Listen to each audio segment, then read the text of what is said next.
আসসালামু আলাইকুম এভরিওয়ান, সবাইকে শখের সাদওয়ালা ফেসবুক পেজে স্বাগতম। তো আমার কোয়েল পাখিগুলো মাশাআল্লাহ করে অনেকগুলো ডিম পাড়তেছে। তো এগুলো জমে যাইতেছে, তো ভাবতেছি এগুলো না জমিয়ে আমি এগুলো বাচ্চা উৎপাদন করবো এগুলোর মধ্য দিয়ে। আমার এক বড় ভাই ইনকিউবেটর নিয়েছে বাচ্চা উৎপাদন করার। তো এখানে আমি ডিমগুলো দিয়ে আসবো।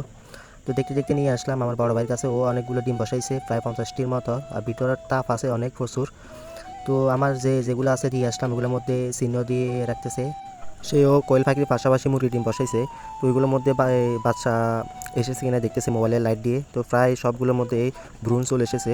তো আমি পরবর্তী ভিডিওর মধ্যে দেখাবো যে আমি যে কোয়েল পাখির ডিমগুলো দিয়েছিলাম ওইগুলো থেকে বাচ্চা উৎপাদন হয়েছে কিনা, মানে ডিমের মধ্যে বাচ্চা এসেছে কিনা এটা দেখাবো পরবর্তী ভিডিওর মাধ্যমে। তো সবাই পেজটি ফলো করে রাখবেন যাতে আমি পরবর্তী ভিডিওর মাধ্যমে দেখাতে পারি।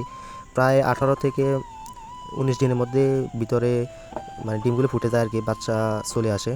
তো পরবর্তী ভিডিওর মাধ্যমে আমি দেখানোর চেষ্টা করব। সে এখন দেখেন ডিমগুলো উল্টে পাল্টে দিতেছে যাতে সব টাপগুলো লাগে সবগুলোর মধ্যে। তো সবাই পেজটি ফলো করে দিবেন। এই পর্যন্তই, সবাই ভালো থাকবেন, আল্লাহ হাফেজ।